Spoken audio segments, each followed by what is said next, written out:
So today, New York City Mayor-elect Mamdani met with Donald Trump at the Oval Office. They had a meeting in private, then they came out and did a press event after. And Donald Trump actually was praising Mamdani, called him rational, had good things to say, said he was going to do a good job, and that Donald Trump would be cheering him on and hoping that he can actually accomplish some of the things he wants to do. Now, he did say that he thinks Mamdani is going to change his ideas and become more conservative, which I don't see happening. But Donald Trump was very cordial, which is unusual for Donald Trump. And despite some of the very awful things Donald Trump had said and threatened to do if Mamdani got elected, this seems out of the blue. But Donald Trump is one that likes power.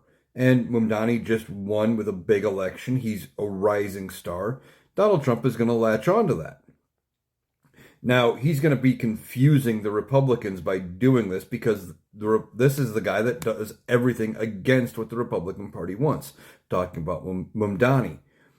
He's talking about having more affordable housing and making it so people can afford groceries and doing things and raising taxes on the wealthy and doing things like that, especially like a citywide tax plan, like a local income tax or a local something, right? Maybe it's a local sales tax.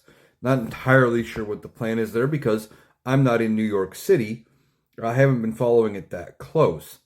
But the fact that he came out and had good things to say and wasn't attacking Mamdani and everything has got to be leaving the Republicans scratching their heads wondering what is going on. Now, I kind of thought it was going to be something like what they did with Zelensky, several months back, where he shows up to the White House, they have a good meeting in private, then they get out in public and just it's attack after attack, and they effectively threw Zelensky out of the White House. I kind of thought that's how this was going to go with Mamdani, but it didn't. And I don't for a minute believe that Donald Trump has changed his views or anything. It's all about generating good headlines and making himself look better because he knows the Epstein files are coming, and all of the negative press that has all been getting is driving Donald Trump insane. So he wants to do something to make everything look a little better. So he had good things to say about Mamdani. We'll see if it lasts. It's Donald Trump. Tomorrow when he's ranting on Truth Social, he could go back to his attacks. That's just who he is. Was just surprised by how this meeting actually went.